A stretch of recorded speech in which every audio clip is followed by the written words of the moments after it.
아멘. 할렐루야. 오늘 추수감사 주일 주님 앞에 나와 예배하는 여러분 주님의 이름으로 축복합니다. 여러분, 기독교는 감사의 종교라고 할 수가 있습니다. 감사하는 성도가 하나님 앞에 가까이 나아가게 됩니다. 감사하는 마음으로 예배를 드릴 때에 하나님의 은혜를 받습니다. 감사하는 마음으로 예배할 때에 하나님의 능력을 체험하게 됩니다. 감사하는 마음으로 하나님의 말씀을 순종할 때에 하나님의 주시는 복과 믿음의 열매를 맺게 됩니다. 바쁘게 사는 현대인들이 공통적으로 가지고 있는 질병이 무엇일까요? 그것은 누구나 정신적인 질환을 조금씩은 가지고 있다는 것입니다. 사람들이 왜 기쁨이 없을까요? 왜 많은 것을 가지고 누리면서도 평안함이 없을까요? 그것은 다른 것이 아니라 마음이 병들기 때문인 것입니다. 그러면 왜 우리의 마음이 병들게 됩니까? 그 원인은 다른 데 있는 것이 아니라 불만과 원망에 있는 것입니다. 오늘날 사람들은 많은 것을 가지고 누리고 있음에도 불구하고 10년, 20년, 30년 전보다 더 나은 그런 혜택을 받고 살아가고 있음에도 불구하고 마음속에 원망과 불평이 가득 차 있습니다. 따라서 감사할 일이 많이 있음에도 불구하고 감사하지 않는 거예요. 기뻐하지 않습니다. 보람을 느끼지 않습니다. 욕망과 욕심 때문에 감사를 잃어버리고 있습니다. 여러분, 사람이 얼마나 행복한가는 그의 감사의 깊이에 달려 있는 거예요. 감사할 줄 아는 사람은 마음도 몸도 건강하게 되는 것입니다.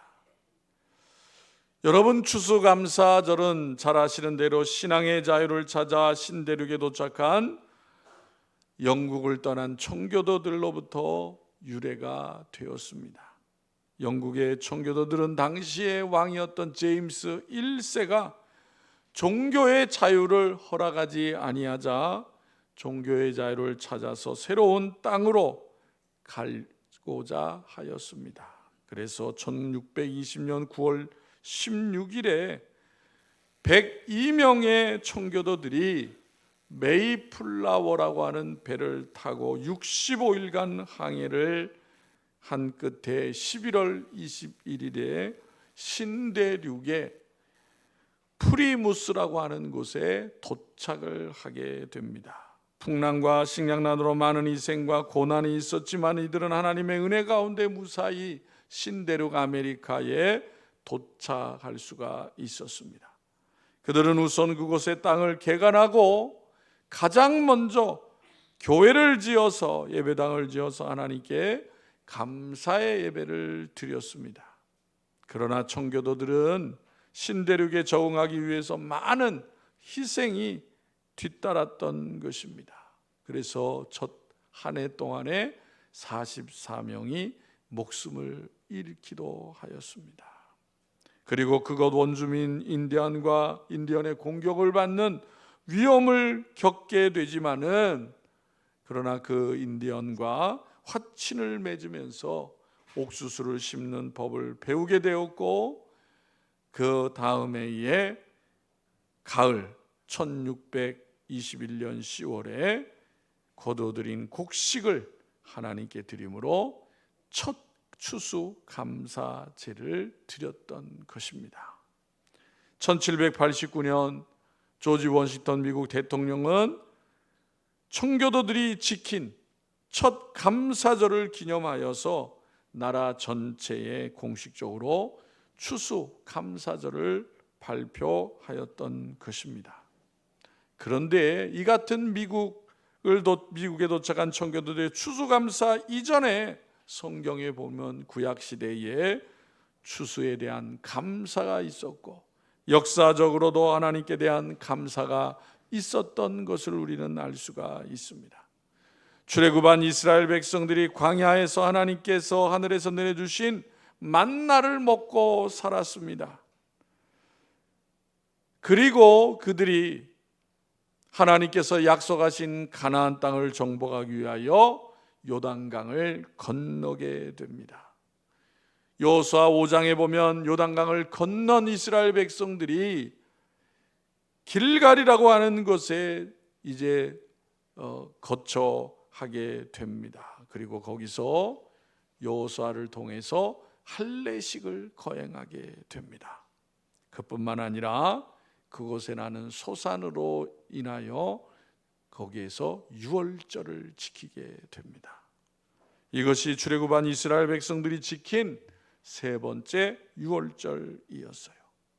이스라엘 백성들은 광야 생활 38년 동안 유월절을 지키지를 못하였습니다. 그런데 이스라엘 백성들이 가나안 땅 길갈 여리고 평지에서 그곳에 난 소산을 수확하여서 유월절을 지켰던 것입니다. 이스라엘 백성들이 약속의 땅에서 나는 그 결실을 감사하면서 하나님 앞에 예배를 드린 것입니다. 히브리서 11장 4절에 이런 말씀이 있습니다. 믿음으로 아벨은 가인보다 더 나은 제사를 하나님께 드림으로 의로운 자라 하시는 증거를 얻었으니 그랬어요. 우리가 잘 아는 것처럼 가인이 하나님 앞에 제사를 드렸는데 동생 아벨의 제사만 받고 자신의 제사를 받지 않았다고 불만을 품고 결국에는 동생을 죽이게 됩니다. 여러분, 하나님께서 왜 아벨의 제사를 받으셨는데 가인의 제사는 안 받았을까? 여러 가지 생각을 할 수가 있죠. 무엇보다도 아벨은 자신의 가진 것으로, 자신이 땀 흘리는 것으로 하나님 앞에 감사의 제사를 드렸다라는 것을 생각해 볼 수가 있어요. 여러분, 우리가 드리는 믿음의 예배는, 제사는 어떤 예배입니까? 믿음의 예배 제사는 바로 감사의 예배요, 감사의 제사입니다. 믿음은 통해서 하나님께 감사하게 되는 것이고, 감사하는 것 같은 감사는 또한 믿음에서 나오는 거예요. 그러므로 성도 여러분, 우리 모두의 예배가 하나님 앞에 감사의 예배가 되시기 바랍니다. 이 시간 본문 말씀 시편 50편은 다윗 왕 시대 때의 찬양대장 아삽이 감사의 제사를 드리라고 교훈하고 있는 시예요. 본문의 말씀을 두 절을 통해서 살펴보면 우리에게 중요한 것을 말씀해 주고 있습니다. 첫째로는 감사로 하나님께 제사를 드리라는 거예요. 즉 억지로 하나님 앞에 제사 예배를 드리지 말고 자원하는 마음으로, 기쁜 마음으로 드리라는 것입니다. 시편 50편 23절에서도 말씀하시기를 감사로 제사를 드리는 자가 나를 영화롭게 하나니 그의 행위를 옳게 하는 자에게 내가 하나님의 구원을 보이리라 라고 말씀하고 있어요. 무슨 말씀입니까? 하나님은 감사하는 자에게 구원의 역사를 베풀어 주신다는 거예요. 똑같은 예배이지만 감사로 드리는 자가 있고 감사하지 아니하고 억지로 드리는 자가 있는 거예요. 억지로 하는 예배는 형식적인 예배인 것입니다. 하나님에 대한 마음이 없는 예배예요. 예물은 드리지만 정성이 없는 예배인 것입니다. 여러분, 하나님이 그래서 진정 원하시는 희생제사가 무엇입니까? 하나님께 드리는 참 제사 예배란 희생할 동물을 죽여서 끌고 오는 외형적인 행위가 아니라 하나님께 대한 감사함을 희생으로 드리는 예배요 제사인 것입니다. 또한 감사는 하나님을 찬양하는 거예요. 하나님이 원하시는 예배는 하나님을 찬양하는 예배인 것입니다. 하나님을 찬양하는 찬송에는 감사가 있지만은 원망과 불평은 없어요. 감사가 있고 기쁨이 있고 하나님을 향한 영광이 있는 것이 찬송인 거예요. 시편 22편 3절에 이렇게 말씀합니다. 이스라엘의 찬송 중에 계시는 주여, 주는 거룩하시니이다 그랬어요. 시편 69편 30절 31절에는 내가 노래로 하나님의 이름을 찬송하며 감사함으로 하나님을 위대하시다 하리니 이것이 소 곧 뿔과 굽이 있는 황소를 드림보다 여호와를 더욱 기쁘시게 함이 될 것이라 그랬어요. 찬양으로 감사하는 것이 황소를 드림보다 하나님을 기쁘시게 한다고 말씀하고 있는 것입니다. 여러분, 하나님은 물질보다 마음을 다하는 감사를 기뻐하시는 분이세요. 왜냐하면 하나님의 소유에 비교해 보면은 우리가 가진 물질이라는 것은 아무것도 아니기 때문에 그래요. 어떻게 하나님의 가지신 것을 다스리시고 움직이시는 모든 것들을 우리의 가진 것으로 비교할 수 있겠어요? 하나님이 뭐가 부족해서 우리에게 하나님 앞에 드리라고 감사라고 말씀하시겠습니까? 마치 자녀가 부모에게 드리는 10,000,000건보다 마음으로 감사하는 것을 부모님이 더 기뻐하시는 것과 같은 것입니다. 하나님께 감사로 드리는 자의 마음을 하나님은 무엇보다 소중히 여기시는 것입니다. 누가복음 17장 11절에 보면 10명의 나병 환자들이 예수님을 만나서 치유함을 받는 사건을 말씀하고 있어요. 예수님께서 그들을 불쌍히 여겨주셔서 말씀하십니다. 가서 제사장들에게 너희 몸을 보이라 라고 말씀을 하셨습니다. 그 말씀에 따라 예수님의 말씀을 따라서 이제 그들이 제사장에 가다가 치유함을 받았던 것입니다. 누가복음 17장 15절 16절에 보면 그래서 그 중에 한 사람이 자기가 나은 것을 보고 큰 소리로 하나님께 영광을 돌리며 돌아와 예수의 발 아래에 엎드려 감사하니 그는 사마리아 사람이라 그랬어요. 여러분, 나병 환자는 당시에는 저주받는 질병이에요. 사람다운 삶을 살지 못하는 그러한 처지의 사람들입니다. 그런 병을 주님을 만나서 치유함을 받았으니 얼마나 감사한 일이에요. 그런데 치유함 받은 사람 중에 9사람은 그냥 다 가버리고 한 사람만 다시 주님 앞에 나와 감사하였다는 거예요. 이와 같이 감사할 것을 감사함으로 하나님께 영광을 돌리고 하나님을 영화롭게 하는 성도들이 되시기를 바랍니다. 우리에게 베풀어 주신 하나님의 은혜를 잊지 않는 성도가 되시기를 바랍니다. 둘째로 하나님께 약속한 소원을 이행하라고 말씀을 하시고 있어요. 14절에 보면 지존하신 이에게 내 소원을 갚으며라고 했습니다. 세번역 성경에 보면은 가장 높으신 분께 내가 서약한 것을 갚아라 라고 되어 있어요. 아무리 거창한 재물과 많은 말을 하였어도 하나님 앞에 예배, 곧 제사를 드리며 아무것도 이행하지 않는다면 헛된 제사가 되고 결국 그 제사는 예배는 하나님을 영화롭게 할 수 없다는 거예요.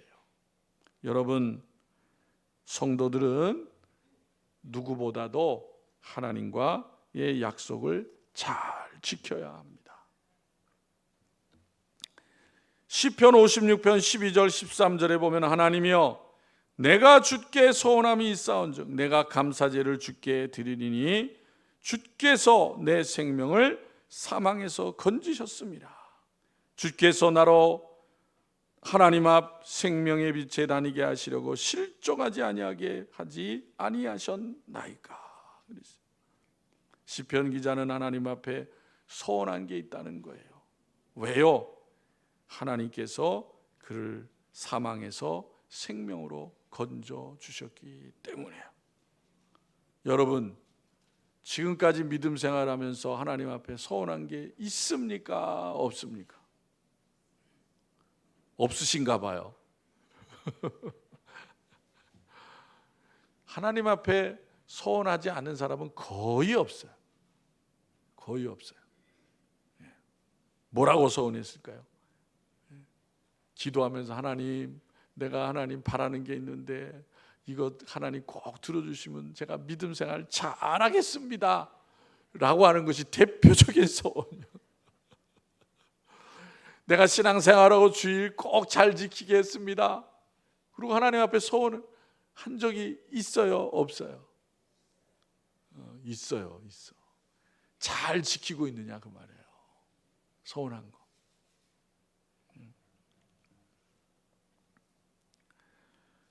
이것이 왜 중요합니까? 하나님은 우리가 그렇게 서운한 것 잊어버리지 않으신다는 거예요. 지키는지 안 지키는지 보고 계시다는 거예요. 우리는 잊어버려서 모를 때가 많아요. 내가 그런 서운을 했나? 근데 하나님은 다 아셔요. 그리고 그것을 잊지 않고 이행하는 자에게 기도의 응답을 주신다는 거예요. 근데 여러분, 우리는 서운한 것 잃어버리고 하나님 앞에 맨날 기도한다고요. 그리고 서운한 것을 이행하는 자의 삶을 형통케 하시고 특별한 사랑과 은혜를 베풀어 주신다는 것입니다. 그래서 서운한 것은 꼭 지켜야 된다는 거예요. 세 번째로 본문에 보니까 15절의 환난 날에 하나님을 부르면 건져 주신다고 말씀하셨어요. 여러분, 환난이 무엇입니까? 세상 가운데에 박해를 받고 질병으로 인하여 고난을 겪고 또한 온갖 재난의 고난을 겪는 것을 환난이라고 하는 거예요. 따라서 성도가 이러한 환난을 만날지라도 하나님 앞에 믿음을 가지고 기도하면 하나님께서 구원해 주신다는 거예요. 그래서 다윗은 시편 34편 6절에서 이렇게 고백합니다. 이 곤고한 자가 부르짖음에 여호와께서 들으시고 그의 모든 환난에서 구원하셨도다 라고 하였어요. 그러므로 성도는 이 세상에서 환난을 겪을지라도 낙심하지 말고 포기하지 말고 하나님께 부르짖는 신앙이 되어야 하는 것입니다. 요나서 2장에 보면 요나가 물고기 뱃속에 들어가게 됩니다. 왜 들어가요? 하나님께서 요나에게 너 니느웨 성에 가서 니느웨 사람들한테 회개하라고 하나님이 징벌을 내리신다고 가서 전하라, 회개시켜라. 요나가 듣고 보니까 싫은 거예요. 왜? 아수르 니느웨 사람들은 자기 나라를 멸망시키려는 민족이에요. 괴롭히고 고통을 주는 민족. 당연히 하나님의 징계를 받고 멸망해야지. 여러분, 오늘날도 그렇게 생각하는 사람들이 많아요. 그래서 전쟁이 일어나는 거예요. 그래서 하나님은 그런 요나에게 너 잔말만 하지 말고 딴소리 하지 말고 가서 내가 하는 대로 전해. 그런데 요나가 반발하고 도망을 갔습니다. 다른 곳으로 도망가다가 어떻게 됩니까? 풍랑을 만나죠. 뱃사람들이 다 기겁을 하고 놀라고 이게 누구 때문이야? 알아보니까 요나 때문입니다. 요나가 바다에 던져지게 됩니다. 하나님께서 그런 요나를 그냥 내버려 두시겠어요? 그냥 죽게 하시겠습니까? 그것이 아니라 물고기가 먹게 하였습니다. 뱃속에 들어간 요나가 어떻게 됩니까? 무엇을 하게 돼요? 하나님께 기도할 수밖에 없는 거예요. 요나서 2장 9절에 보면 이렇게 기도합니다. 나는 감사하는 목소리로 주께 제사를 드리며 나의 소원을 주께 갚겠나이다. 구원은 여호와께 속하였나이다 하니라. 요나도 뭐라 그랬어요? 소원한 것이 있다고 그랬어. 여러분, 요나가 뭐 하는 사람이에요? 선지자예요. 선지자. 선지자는 하나님이 가라고 하면 가라는 곳에 가서 전해야 되는 거예요. 말씀을. 그렇게 부름을 받을 때 요나가 하나님 앞에 서원하지 않았겠어요? 하나님이 시키는 대로 제가 잘 전하겠습니다. 그렇게 하지 않았겠어요? 그런데 지금 그렇게 안 하는 거예요. 그런데 물고기 뱃속에 들어가서 그걸 깨닫고 내가 소원 갖겠습니다. 다시 하나님 앞에 약속하는 거예요. 약속. 성도 여러분, 요나와 같이 환난을 만날지라도 감사하며 기도해야 하는 것입니다. 성도가 여러분 환난을 당하는 이유가 뭐라 그러겠어요? 성경에서 그것은 고생하라고 그러는 것이 아니라 하나님의 뜻을 깨달으라고 환난이 오는 거예요. 그러면서 하나님께서 반드시 구원의 은총을 베풀어 주시는 것을 깨닫게 되는 것입니다. 감사의 기도는 기적과 하나님의 권능을 체험하게 되는 것입니다. 환경이 문제가 아닌 거예요. 환난으로 인해서 낙심하는 사람도 있지만 환난 때문에 깨어지고 겸손해져서 하나님 앞에 정금같이 믿음의 사람이 되어서 더 크게 쓰임받는 성도들이 얼마든지 있게 되는 것입니다. 바로 우리는 그러한 사람이 되어야 하는 거예요. 그러므로 환난을 당하고 얼음에 처해 있다고 낙심하지 마시고 하나님을 향해 얼굴을 들고 손을 들고 감사하면서 부르짖고 하나님의 구원의 은혜를 받는 성도들이 되시기를 바랍니다. 스가랴서 14장 17절에 이렇게 말씀합니다. 땅에 있는 족속들 중에 그 왕 만군의 여호와께 경배하러 예루살렘에 올라오지 아니하는 자들에게는 비를 내리지 아니하실 것인즉 그랬어요. 하나님의 심판이 있을 때에 예루살렘 성으로 오라는 거예요. 오라는 거예요. 하나님 앞에 감사의 예배를 드리라는 것입니다. 그렇다면 여러분, 감사는 하나님께 대한 의무입니까? 그렇습니다. 그리스도인에게 감사는 하나님께 대한 당연한 의무예요. 그러나 의무만 생각을 하고 감사한다면 의미가 없는 거예요. 감사는 의무가 아니라 하나님의 자녀로서의 특권인 것입니다. 하나님의 자녀만이 하나님께 진정으로 감사하게 되는 것입니다. 그래서 감사는 구원받은 자의 삶의 진정한 모습이 되는 것입니다.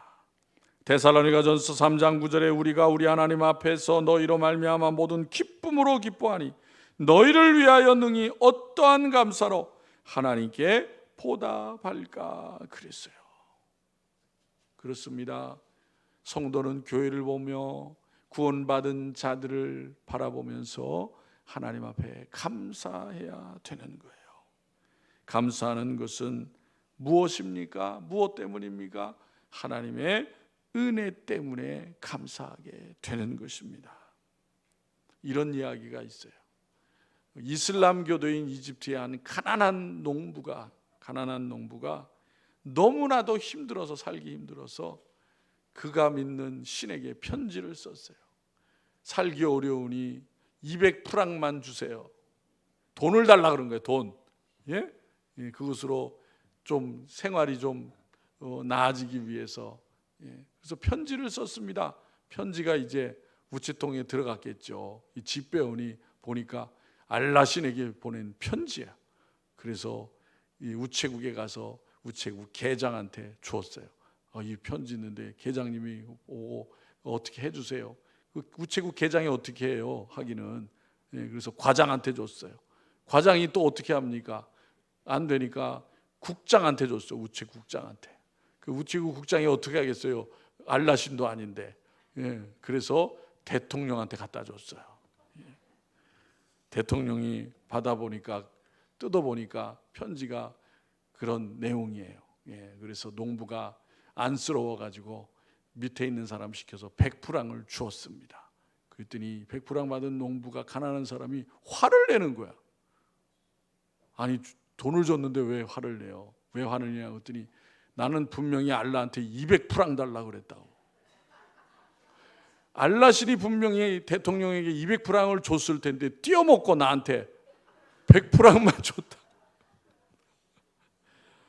여러분, 아무리 좋은 것을 줘도 감사하지 않고 불만하는 사람이 있다는 그런 얘기인 것입니다. 여러분, 성경 말씀에 감사로 제사를 드리라고 하였어요. 시편에서만 감사라는 말이 75번 나와. 시편에서만. 하나님 앞에 감사하는 것이 너무나 중요한 것을 우리에게 가르쳐 주십니다. 신약성경 데살로니가전서 5장 16절 18절에 이렇게 말씀합니다. 항상 기뻐하라, 쉬지 말고 기도하라, 범사에 감사하라. 이것이 그리스도 예수 안에서 너희를 향하신 하나님의 뜻이니라. 우리를 향한 하나님의 뜻이래요. 그 뜻이 무엇이겠어요? 우리에게 유익한 뜻이겠죠. 복이 되는 뜻이겠죠. 그것을 하기 위해, 그런 삶이 되기 위해서 우리에게 감사라고 말씀하시는 것입니다. 여러분, 항상 기뻐하면 감사도 풍성해질 것입니다. 쉬지 말고 기도하면 하나님에 대한 감사가 넘치게 될 것입니다. 그러므로 모든 일에 감사하는 삶이 되어지시기를 바랍니다. 이런 감사의 삶이 하나님께서 우리에게 준 구원의 삶인 것입니다. 오늘 추수감사절을 맞이하여서 감사의 예배를 드리며, 무엇보다도 하나님께서 어려운 이 시대에 우리에게, 우리 가정에, 우리의 또 맡겨진 모든 일 가운데에 베풀어 주신 은혜를 기억하면서 하나님 앞에 더욱더 감사가 풍성해지는 삶을 이루어가는 복된 성도들이 다 되시기를 주님의 이름으로 축원합니다. 기도드리겠습니다. 하나님 아버지, 감사합니다. 오늘 또 추수감사절을 맞이해서 금년 한 해를 되돌아보게 하시고, 어려운 이 시대에 하나님께서 사랑하는 성도들 가정의 일터 위에, 건강 위에 맡겨주신 모든 일 가운데 은혜를 더하여 주시어서 그 어려움들을 잘 이겨나가게 주시옵시고, 또한 하나님의 은혜로 모든 일들을 순탄하게 인도하여 주신 것을 감사합니다. 추수감사절을 맞이해서 하나님의 은혜를 다시 한번 감사하며 소중히 여기며, 날마다 하나님 앞에 더 가까이 나아가고 하나님의 은혜의 손길을 바라보며, 믿음으로 바라보며 더 사모하며 감사가 풍성한 삶을 살아가는 성도들이 다 되어지게 하여 주시옵소서. 아버지 안에 강박한 세상 가운데 전쟁이 끊이지 않고 있습니다. 인간의 죄악과 어리석음을 하나님 불쌍히 여겨 주시옵시고, 하루속히 전쟁과 혼란함이 그치게 하여 주시기를 원합니다. 평안을 누리는 세상이 되어지도록 도와 주시옵소서. 이 나라 이 백성에게도 은혜를 더하여 주시어서 또 어려운 때에 하나님 낙심하지 않게 해주시고, 죄악 가운데 휩쓸리지 않게 해주시고, 하나님의 은혜를 사모하고 의지하는 이 나라 이 백성 되어지게 하여 주시옵소서. 주님의 교회와 또 성도들 모든 삶 가운데 주님 함께하여 주시어서 이 어려움을, 시대를 잘 이겨나가게 하여 주시옵시고, 오직 하나님의 도움의 손길을 겸손한 마음으로 의지하며 또 하나님의 인도하심을 받는 삶을 살아가 하나님 앞에 더욱더 감사하는 성도들이 되어지게 하여 주옵소서. 특별히 육신의 질병으로 고통받는 성도들을 하나님 기억하여 주시고 은혜 베풀어 주시고 속히 치료하여 주시어서 낙심하지 아니하고 건강 회복하여 감사함으로 하나님 앞에 귀한 삶을 살아갈 수 있도록 은혜 베풀어 주시기를 원합니다. 하나님, 우리 가정의 자녀들 귀한 믿음 주시옵시고, 하나님의 말씀 의지하여 지혜와 명철을 얻게 하여 주옵시고, 세상을 잘 이겨나가고 하나님 앞에 잘 쓰임받는 삶을 살아가는 꿈과 소망을 갖는 우리의 자녀들 되어지게 하여 주옵소서. 특별히 대입시가 얼마 남지 않은 가운데 있습니다. 남은 시간도 하나님 잘 활용하게 해주시고 좋은 결과 얻게 하여 주옵시고, 또 취업하는 청년들 앞날에 염려하지 않게 해주시고 좋은 길을 열어주시고 하나님 앞에 영광 돌리는 귀한 아버지 우리 자녀들이 다 되어지게 하여 주시옵소서. 사랑하는 성도들, 금년 남은 기간도 하나님 말씀을 의지하여서 주님과 동행하는 삶이 되게 하여 주옵시고, 하나님 앞에 모든 허락하신 일들을 의지하는 가운데 하나님의 기쁨이 되는 삶을 살아가는 성도들이 다 되어지게 하여 주옵소서. 우리를 사랑하시는 예수님의 이름으로 기도하옵나이다. 아멘. 찬송가 420